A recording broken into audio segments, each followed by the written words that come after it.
I've never seen this guy before, but this video looked pretty interesting, and I want to check it out. Let's see. The NBA player that only cared about stats. Let's check it out. In the 2019-2020 season, Hassan Whiteside averaged 15 points with 13 rebounds and 3 blocks a night. Tough. With those totals, this made him the second best rebounder and the best shot blocker that season, higher than the likes of Bam Adebayo and Rudy Gobert. Yet, those two centers made the All-Star team, and Rudy Gobert won the Defensive Player of the Year. And for Whiteside, he didn't win any awards and had to sign for just a minimum contract that next season. So, what happened? What did coaches exactly see that the box score doesn't show? This is the story of the NBA player who only cared about stats. Man, I got great teammates and just come out. Last 8 games, 12.1 rebounds, 12.1 points, 8 rebounds, 3 blocks. Today, that specific game, he had 14 points, 13 rebounds, and 12 blocks. That's insane. And just trying to get a win every night. I'm just trying to really get my NBA 2K rating up. My NBA 2K rating up is crazy. Hassan Whiteside has always been really good at two things on paper: racking up rebounds and blocks. He really made his name known in Miami in the 2016 season when he would be flirting with triple doubles with his insane rebound and block stat line. That earned him his big contract, as Miami re-signed him for 4 years and $98 million in the process. However, just a few years later, Bam Adebayo had emerged as a young and great center, which gave Miami enough confidence to unload Whiteside. So in the 2019 season, Whiteside was traded to the Portland Trail Blazers, a team that really needed a rim protector. And on paper, it seemed like the Blazers got what they needed. As stated in the intro, Whiteside was top 5 in rebounds and blocks during the 2019 season. So, why did this all not matter? In short, Hassan Whiteside did everything he could to make the stat sheet look impressive. That often earned him the label of an empty stats player, someone whose numbers don't really reflect their actual impact on the game. But I don't think that tells the whole story either. Whiteside was undoubtedly talented, but he didn't apply that talent in the most effective way. Rather than focusing on becoming a truly impactful defender, he primarily focused on racking up blocks and rebounds. The result then was flashy numbers, but not always winning basketball, and that's a big reason why teams didn't value him as highly as his stats might suggest. Yep. The first thing that jumps out is his motor or lack thereof, especially on the defensive end. He moves really slowly even for a big man, and even worse, doesn't feel the need to pursue other guys. This really jumps out on the fast break, where he's typically the last guy to sprint back. It relies on his teammates to Holy shit! He's still down court! The fast break, where he's typically the last guy to sprint back. It relies on his Bro, he's still down court! Look at this Golden State Warriors team, man. This is the W poverty time, man. W poverty time, bro. We have Willie Cauley-Stein. Look at young JP3 out there. My boy Eric Pascal. Man. Poverty. And we still getting games on TNT. We still getting games on TNT. Oh my gosh. Can't stop them. This one's the most evident, where Dame loses the ball, and Whiteside's just standing there. So Simons has to hustle back against a 3-on-1 and comes through with an amazing and gets a block. Who is that? Who is that? there. So Simons has to hustle back against Oh, my boy Damian Lee. 3-on-1 and comes through with an amazing chase down block. For a team like Portland, who plays Dame and CJ as their guards and Carmelo Anthony as one of their wings, they desperately needed someone like Whiteside who could clean up a lot of their mistakes on the defensive end. And on paper, it would make sense to have someone that's 7 feet tall to help He protect was a really the good paint. shot blocker, though. Except with Whiteside, these clips, unless he's right in the he was paint, getting some shit. he's not active Yeah, enough to get in the right position. Fuck He's no. often stiff He and is lazy. sedentary, so it's hard for Look him at to him walking. Like, he's really not even, like, come on, bro. respond to multiple actions. When offenses stretch him out, he's very reluctant to try and move away from the paint He's like he's not even playing. to deter those shots. What this means then is that Portland's perimeter players are left on an island as they try to stop their matchup. And as a result, a lot of teams can get whatever they want, even when Whiteside's in the game. This is most obvious in two areas. The first is the pick and roll. Because Whiteside's not really mobile, he tends to be in a really deep drop. When he's doing that, it forces the Blazers perimeter players to really fight through the screen to get so a decent lazy. enough It's contest on the shot. insane. But once you play It's like against he really don't good play guards like Chris nothing. Paul, Yeah, look who at can this.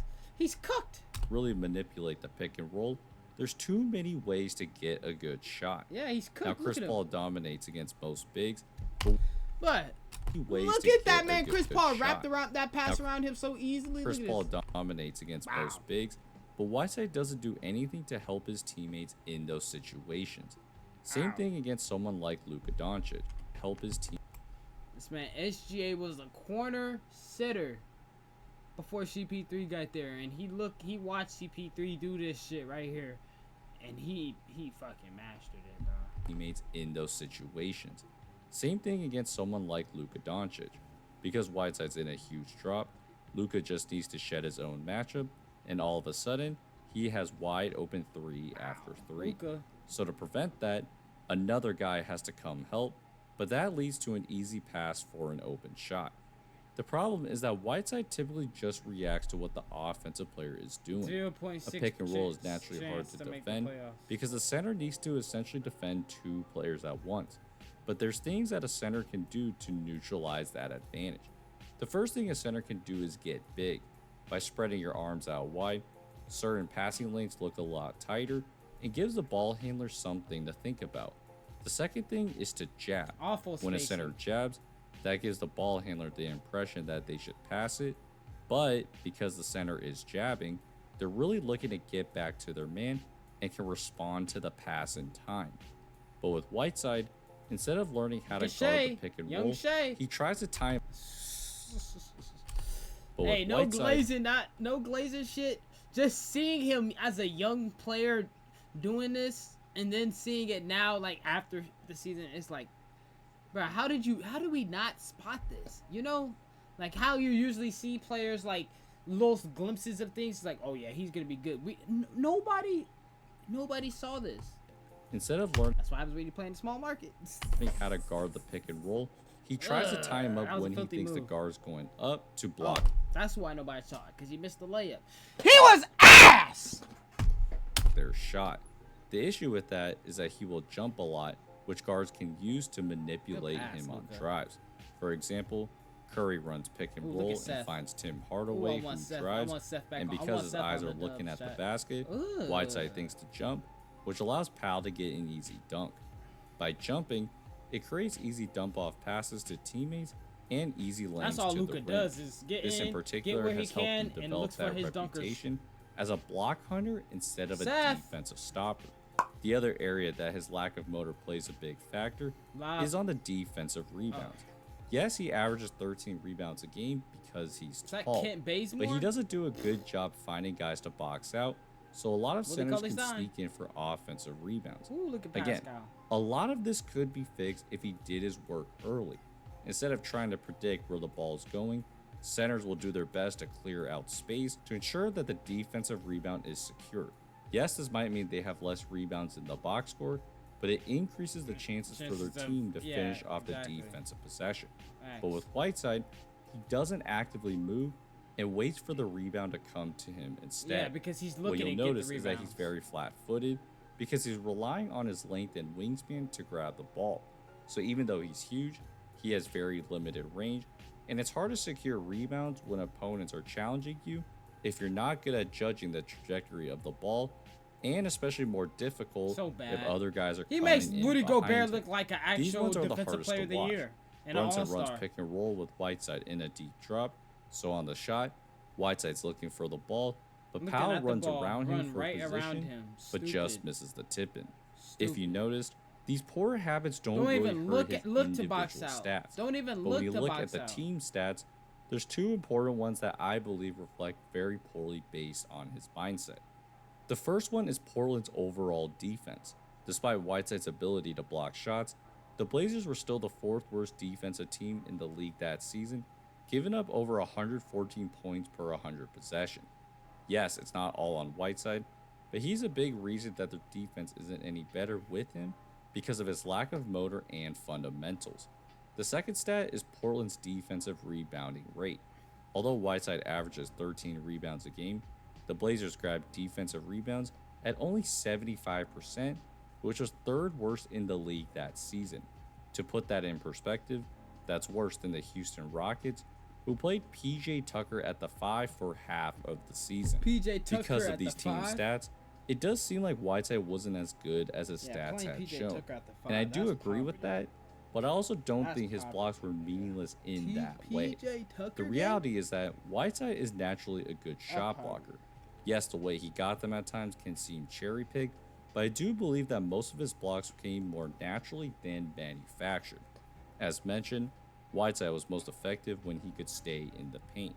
So when SGA drives through Giving the up defense, an offensive he can rebound come over 3 out and of 10 block that possessions is shot. crazy Or work. how about a play like this? Wright runs pick and roll. That's and what Whiteside he's continues he's the ball, lazy though. That's retreats why. back to his man, and then recognizes he has to come over again That's to a good block block, that though. shot. Yeah. Or this one where Luka runs pick and roll.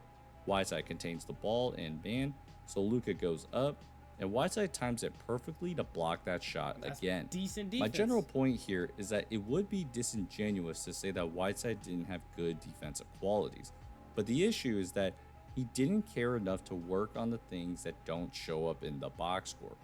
The issue If with he measuring averaged 13 defense boards, though, we is can't that just defensive blame him. stats can't truly capture That's how good that's exactly what he just said. It's like he has the qualities, but he just doesn't want to get better at playing defense, getting better at the he's not committing. He's not committing himself. He's just worried about doing the little things and getting his. good That's the whole someone video was is about, on really. the court. Blocks and steals don't show how you got them, and more importantly, they also don't capture the majority of defensive possessions.